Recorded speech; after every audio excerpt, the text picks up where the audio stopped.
Karibu au Masjid El Jumu'ah de Mamoudzou.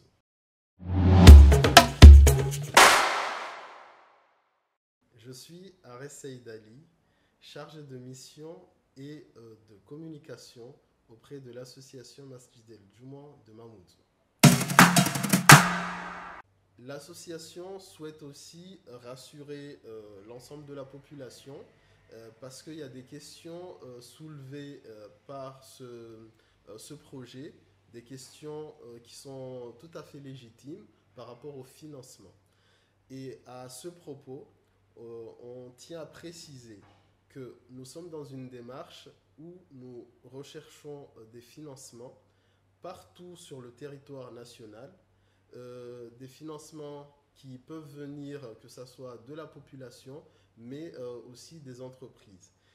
Donc, si jamais il y a une entité ou une personne de l'étranger qui souhaiterait contribuer à ce projet-là, ça se fera automatiquement par les voies légales de notre pays. Donc, il y aura un contrôle du ministère en charge de ces questions-là, notamment le ministère des cultes, le ministère de l'Intérieur, qui pourra donner son aval. En dehors de cette procédure-là, l'association ne pourra pas accepter toute autre contribution venant de l'étranger. On tient vraiment à préciser cela parce que ça a suscité quelques inquiétudes ici et là qui sont tout à fait légitimes, mais on tient vraiment à préciser que notre cheval de bataille, c'est vraiment sensibiliser la population pour pouvoir financer ce projet-là, mais aussi les autorités publiques.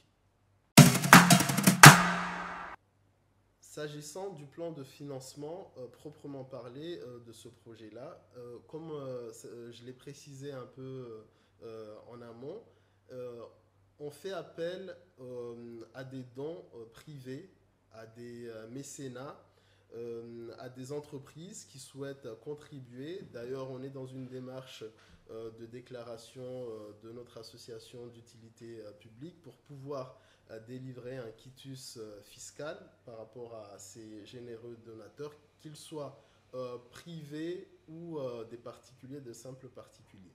Mais il faut aussi savoir que on peut faire appel à des financements publics. Et ces financements publics se feront sous certaines conditions qu'il est nécessaire de préciser. Dans un premier temps, si on se base uniquement sur la base de la laïcité, c'est-à-dire qu'on considère la loi de 1905, si on se base sur cette loi-là pour essayer de voir est-ce que c'est finançable par des collectivités publiques ou pas, je répondrai à cette question que c'est tout à fait faisable sous certaines conditions. Il existe dans notre pays des jurisprudences. Je peux vous en citer deux ou trois. Une jurisprudence de 1992, une autre de 2012 et quelques autres de 2011 concernant une communauté de moines qui voulait se faire financer d'une chaudière. Donc il y a plusieurs jurisprudences qui permettent, sous certaines conditions, de faire financer un projet comme le nôtre, qui porte et qui a aussi un aspect, un intérêt culturel, touristique et patrimonial. Sous ces conditions-là, les pouvoirs publics, sous la loi de 1905, peuvent tout à fait financer un tel projet. Je prendrai deux exemples pour illustrer mon propos. La mosquée de Saint-Denis, une mosquée qui a coûté aux alentours de 1,2 million et la mairie de Saint-Denis a financé ce projet-là à hauteur de 650 000 euros et ces financements s'adressaient précisément aux parties culturelles du projet. D'où la nécessité pour nous de bien préciser et expliquer notre projet, de bien le rédiger, montrer toute la transparence sur ce projet-là et l'intérêt culturel qu'il y a dedans pour essayer de convaincre les pouvoirs publics de nous soutenir. Je citerai aussi l'exemple de la mosquée de Bordeaux.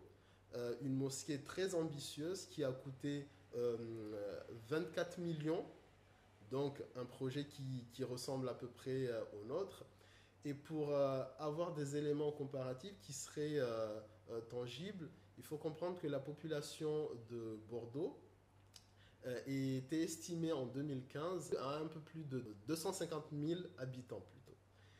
Et sur ces 250 000 habitants, vous imaginez bien que la proportion de musulmans est très dérisoire. Malgré cela, ce projet de 24 millions a été réalisé grâce aux dons de différents fidèles de cette communauté-là, mais aussi à des dons de particuliers, d'entreprises, pas forcément de musulmans, mais aussi à des soutiens et des subventions publiques.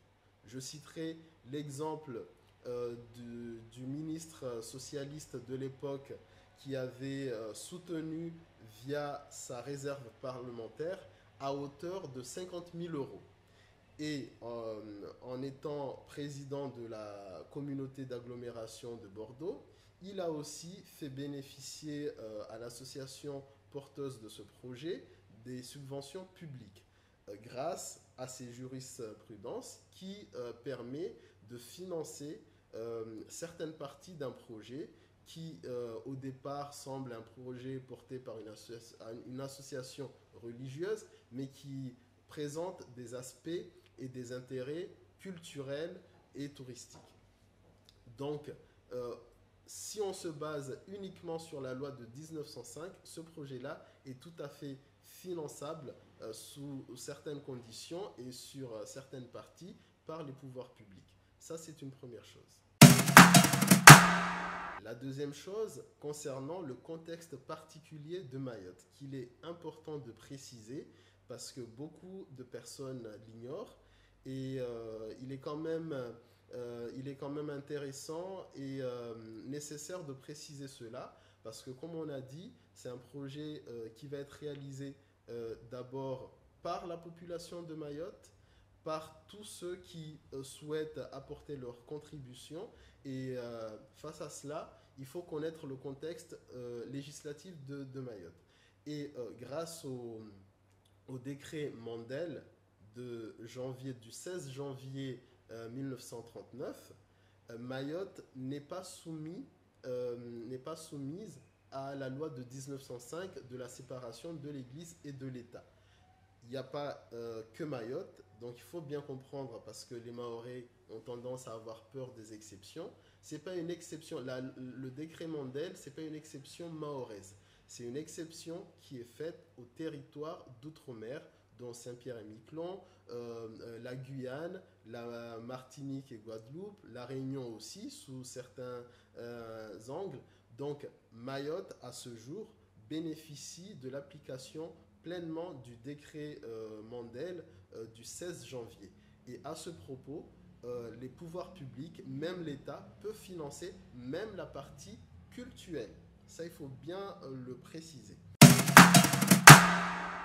Néanmoins, on connaît le contexte compliqué entre cette volonté d'aspirer à une égalité réelle, donc qui dit exception faite aux Outre-mer, beaucoup de personnes n'en veulent pas. Donc nous, on a dimensionné notre projet, le plan de financement qui a été établi peut parfaitement se passer de ces soutiens et des subventions publiques. On a basé réellement notre plan de financement sur l'apport de la population, des généreux donateurs, qu'ils soient privés, particuliers, entreprises ou autres, de notre territoire. Et je prendrai un exemple pour illustrer mon propos, pour être vraiment factuel. Imaginons sur une population à Mayotte estimée à un peu plus de 280 000 personnes. Sur ces 280 000 personnes, on prend 20 000 personnes, juste 20 000 personnes. Sur ces 20 000 personnes, si on arrive à trouver ces 20 000 personnes qui ont un revenu régulier tous les mois, sur une période de 4 ans, à hauteur de 500 € par mois, ce qui revient à dire moins de 25 euros par mois. Si chaque personne sur les 20 000 personnes donne tous les mois moins de 25 euros sur une période de 4 ans, on arrive à amasser 20 millions d'euros pour financer la totalité de ce projet-là. Donc ça veut dire que de façon factuelle, cartésienne, terre à terre, c'est un projet tout à fait à la portée de la population de Mayotte. D'où notre intérêt et notre insistance pour dire que on peut faire ce projet-là. Il faudrait que tous les habitants de Mayotte aient cette fierté de se dire qu'on veut réaliser ce projet-là par nous-mêmes, sans qu'on puisse mettre les pouvoirs publics en porte-à-faux entre ceux qui hésitent sur la loi de 1905, la laïcité. Donc pour ne pas les mettre en difficulté, on peut financer parfaitement ce projet-là entièrement de nous-mêmes. C'est une question de détermination, une question de volonté, mais aussi une question, je pense aussi, de patriotisme local. Parce que ce projet-là revêt un intérêt au-delà de l'aspect culturel qui est une petite partie en soi. Il y a un aspect éducatif parce que, comme on l'a souligné à plusieurs reprises, le projet présente plusieurs parties, une bibliothèque où on peut proposer des livres, un espace de conférence où on peut proposer des échanges avec des spécialistes sur les questions notamment de la laïcité, sur des questions sociétales. On peut inviter des experts qui soient des conférenciers universitaires pour débattre sur des sujets qui intéressent tout le monde. On peut imaginer une exposition par rapport à l'histoire de cette culture musulmane à Mayotte, l'apport de l'islam à Mayotte, l'évolution sociétale par rapport à ça. On peut imaginer tout ça. Il y aura d'autres expositions qu'on peut imaginer. Et il y aura aussi des box dédiés au commerce. Il y aura un espace dédié à un cafétéria. Donc d'autres espaces. Le minaret qui est le point culminant de ce projet revêt quand même un intérêt touristique. Imaginez aujourd'hui la cathédrale de Notre-Dame de Paris ou d'autres lieux symboliques comme Saint-Michel, le Mont Saint-Michel ou le Sacré-Cœur. Des touristes viennent du monde entier, qu'ils soient chrétiens, qu'ils soient croyants ou non, viennent visiter la France via ces monuments religieux.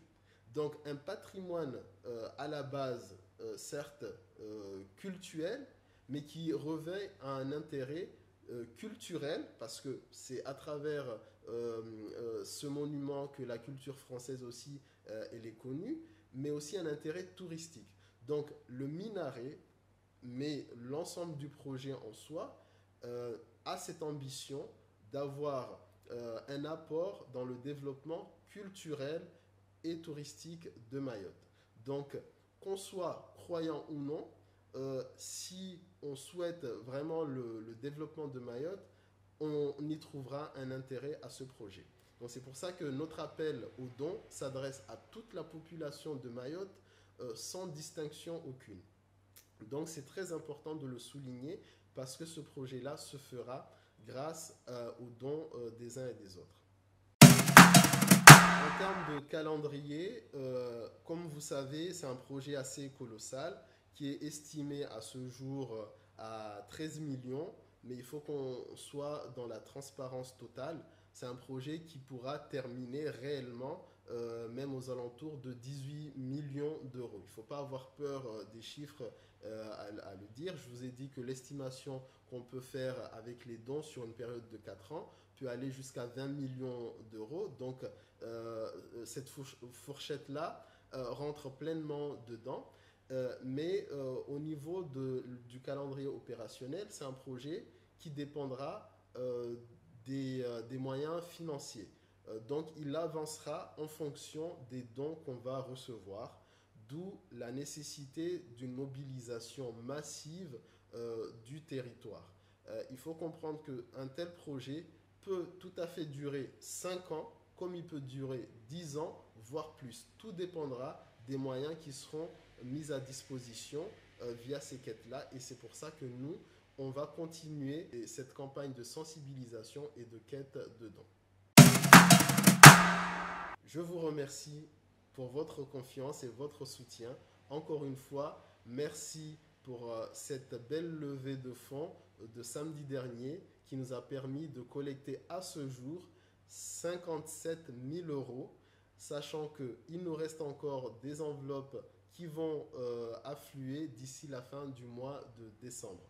Donc encore merci et nous comptons sur votre solidarité et votre générosité.